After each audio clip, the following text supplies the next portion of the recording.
Oh, this is Rob, Travels with Dottie, and I'm going on a little bike tour of the neighborhood, and I'm doing this narration after the fact. I wanted to talk about something.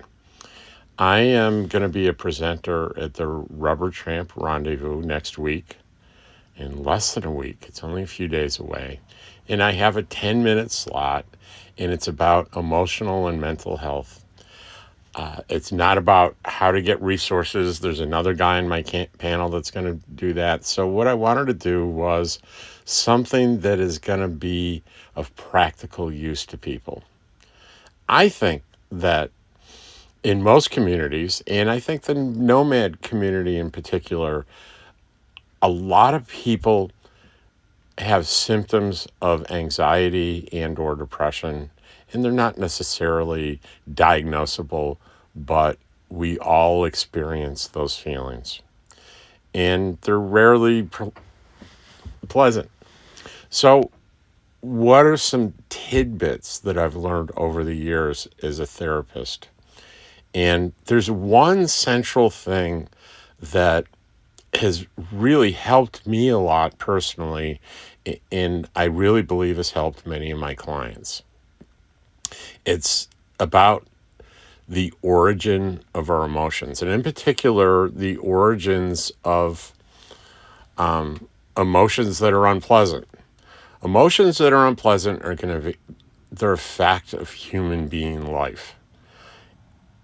However, there is a way to avoid unnecessary, unpleasant emotions, like fear, anxiety, sadness, when we understand what the nature of these emotions are.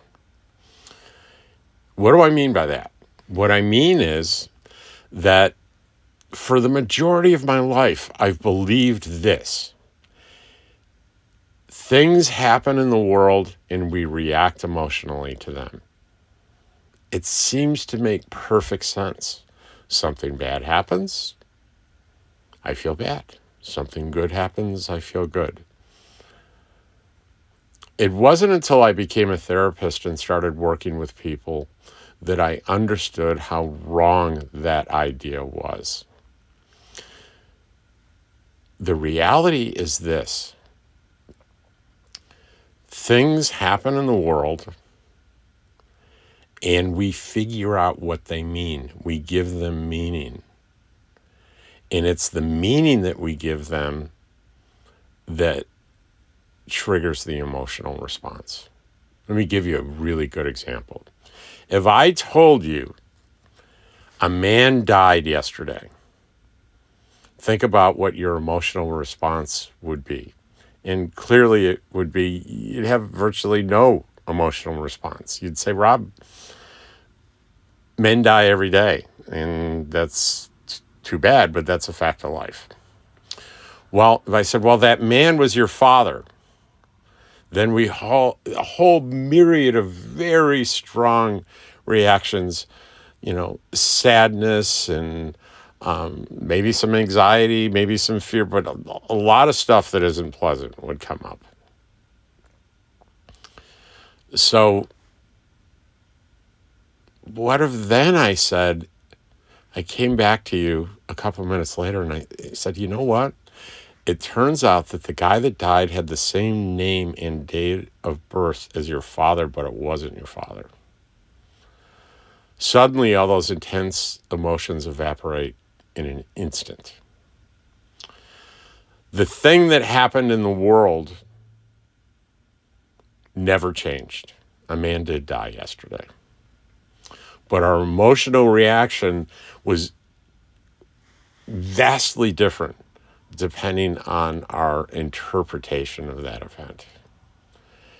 And if we're not really vigilant and careful in how we interpret events, we could experience unnecessary negative emotions. Think about that. Think about my example. A guy died. Then you tell me it was my father. Who am I talking to? What's the credibility of the person giving me this information? Are you sure my father died? Where did you get your information? Investigate before coming to conclusions about meaning. Now, the father is an extreme example, but it's an extreme example to show you very clearly the concept.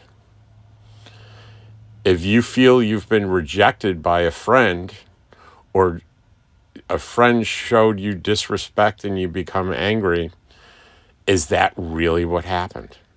Do you really know everything? Did you investigate? Did you ask questions? Which brings me to my very, very favorite streaming TV show of all time. It's called Ted Lasso. And if you're interested in it, it's on Apple TV, and it changed the way that I do psychotherapy. That's how profound I think the writing and the acting is on this 3-season show. That said, the main character quotes Walt Whitman, and the quote is, "Be curious, not judgmental." Very simple quote, but think about that. Be curious, not judgmental. Someone delivers you bad news, or someone behaves in a way that upsets you, be curious. Don't rush to judgment. Be curious. Curious people ask questions. Judgmental people don't ask questions, or they rarely ask questions. They go right for the immediate emotional response and emotional reaction. They're not curious. So be curious. Be curious, not judgmental.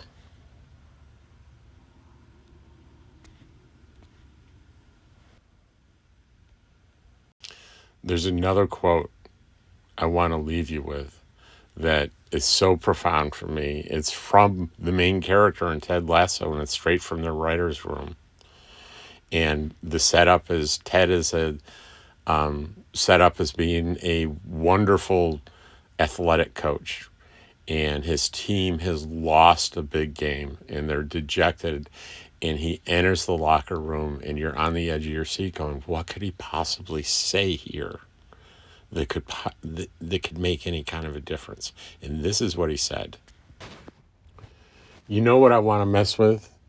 The belief that I matter, regardless of what I do or don't achieve, or the belief that we all deserve to be loved, whether you've been hurt or maybe we've hurt someone else.